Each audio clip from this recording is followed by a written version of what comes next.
employee ownership, as you know, has not grown to the level that matches its potential for the American economy or for Minnesota. So what are the reasons for that? And what could increase the level of employee ownership over time? I always say there's three things out there why employee ownership has not grown more. It's lack of awareness, which brings into it outreach and education, lack of access to capital, and then lack of government regulations. And those are the order that I believe need to change. So number one, and I think, if I had to divide it up, I'd say 80% of the problem is outreach and education. Nobody knows about this great opportunity. We just want to be in the room when businesses are sold. And so not having outreach and education is keeping this industry where it is right now, which is why we're created the centers.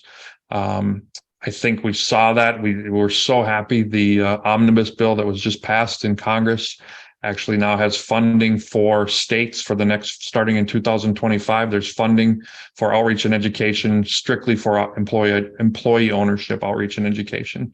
And hopefully the states will pass that through to nonprofit organizations to do that work, or for profit. But we finally have the attention. People are hearing what we're talking about of outreach and education. So that's a great step in the right direction.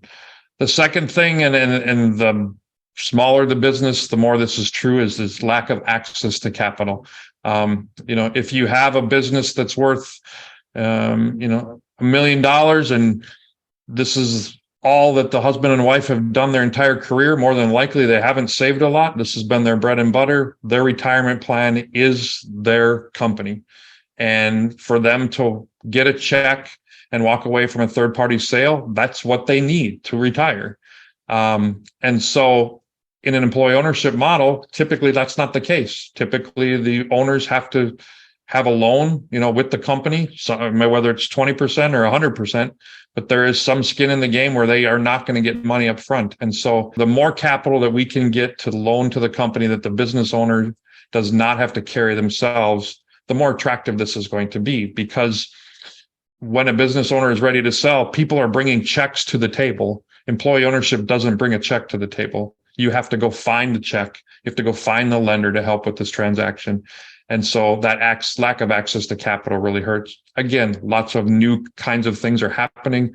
Some impact investors, some foundations are doing that. In Canada, we had a pension fund that was, involved in a very large ESOP transaction. So some of that's changing, but it's still got a long way to go. And then I think the third thing that could help would just be incentives.